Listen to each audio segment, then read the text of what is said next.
Avez-vous déjà imaginé comment ce serait si vous pouviez voir le monde spirituel de vos propres yeux?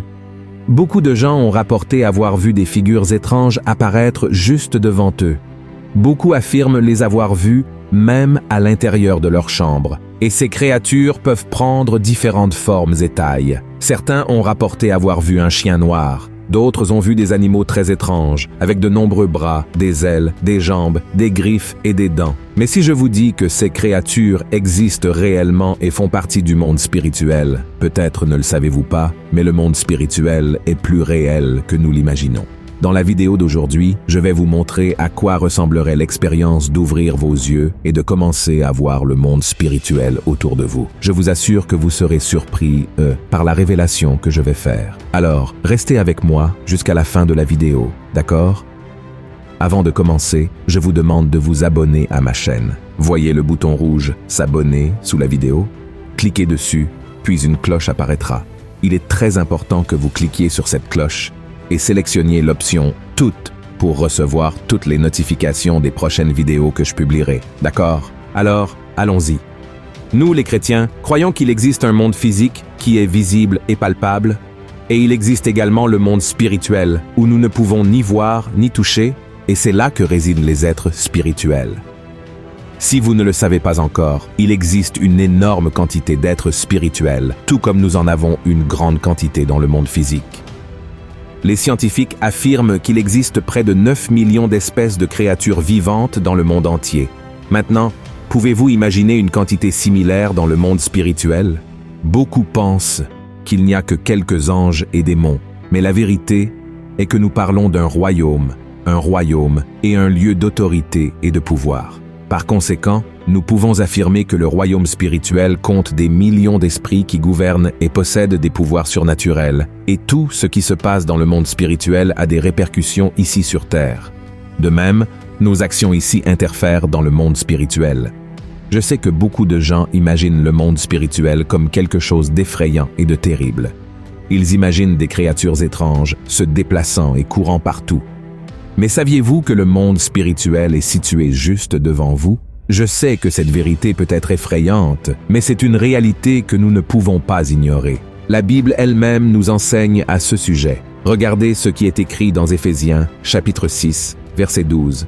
« Car nous n'avons pas à lutter contre la chair et le sang, mais contre les dominations, contre les autorités, contre les princes de ce monde de ténèbres, contre les esprits méchants dans les lieux célestes. » La Bible nous révèle qu'il existe des catégories de pouvoir et d'autorité dans le monde spirituel. Cela signifie que tant les anges que les démons détiennent des titres de prince et de puissance, attribués en fonction de leurs fonctions.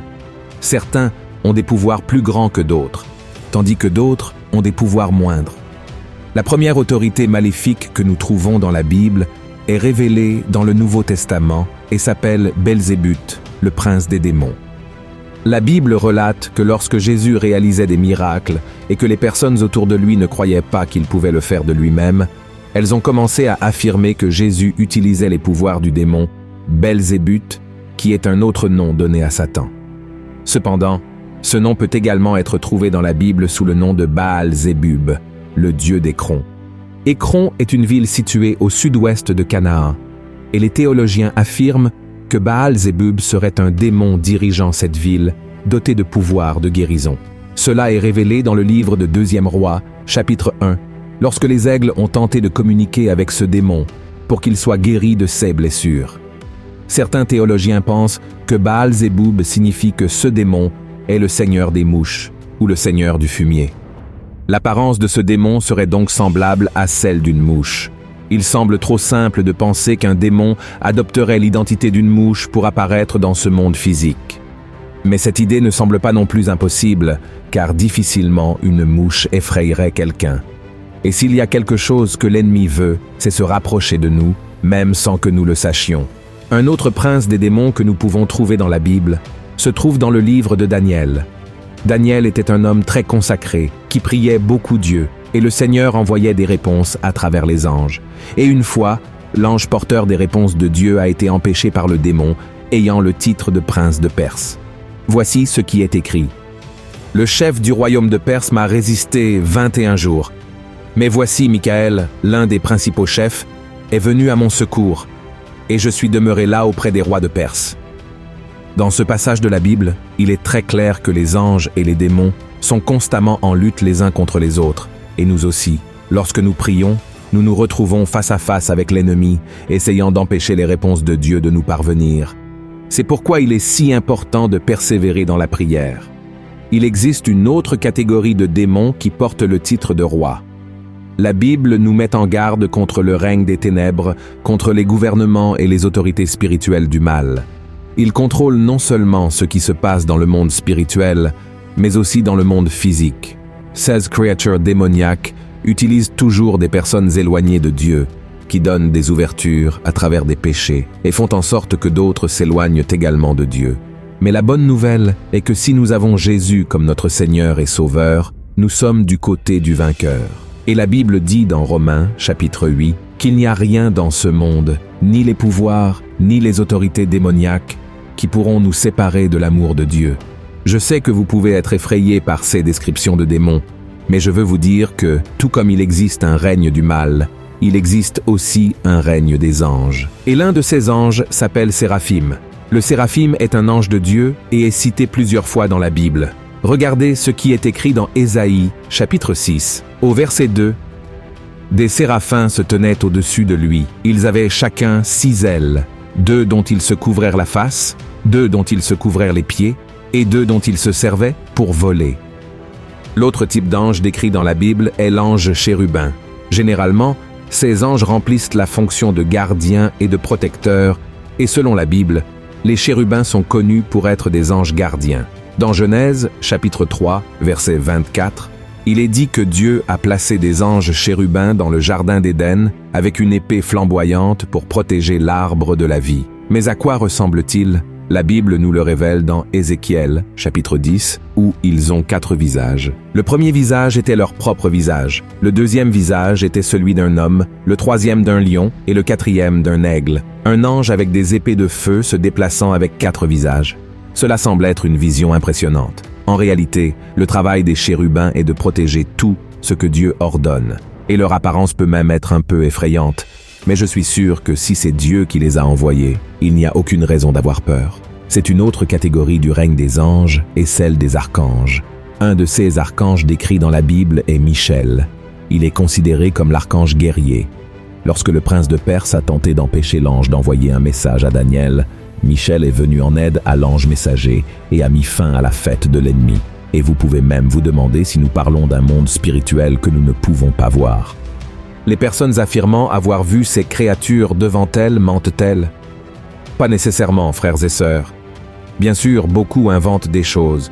Beaucoup racontent quelque chose qu'ils n'ont pas vu, mais dans la Bible, beaucoup ont réussi à voir ce qui se passe dans le monde spirituel. Et si cela s'est produit dans le passé, rien n'empêche que cela se produise aussi de nos jours. Par exemple, le prophète Élisée et l'un de ses serviteurs ont été parmi les privilégiés de la Bible qui ont pu voir de leurs propres yeux.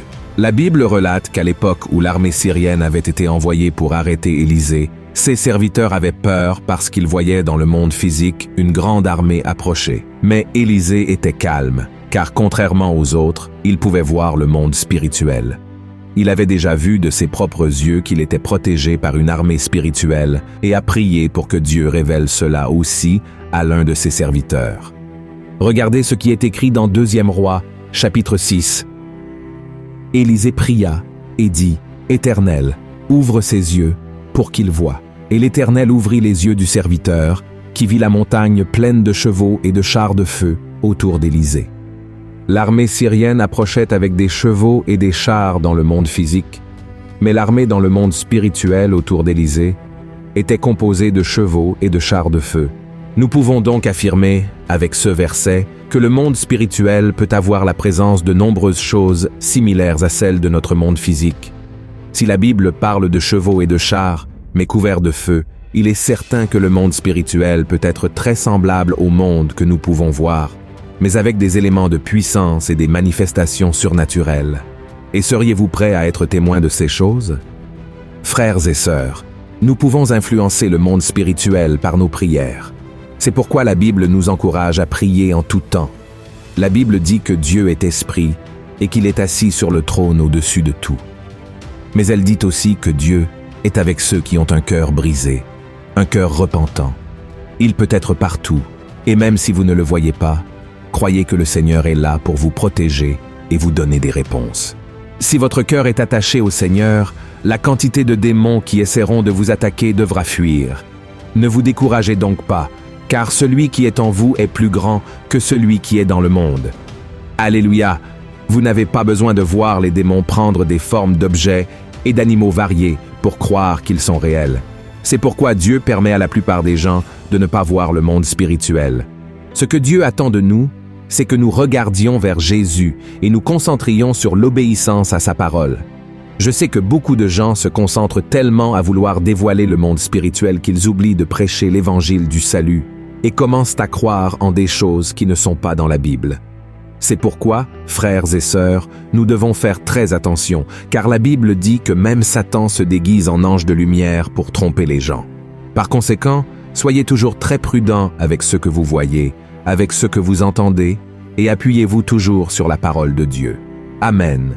Frères et sœurs, combien il est bon d'étudier ce que la parole de Dieu nous révèle sur les choses autour de nous. En réalité, nous n'avons pas besoin d'avoir peur, ni de nous inquiéter, car Dieu lui-même ordonne aux anges de nous garder dans tous nos chemins, comme il est écrit dans le psaume 91. Amen. Si vous avez aimé cette vidéo, je vous prie de la partager avec vos amis et votre famille et de vous abonner ici à ma chaîne. Que Dieu vous bénisse et à la prochaine vidéo.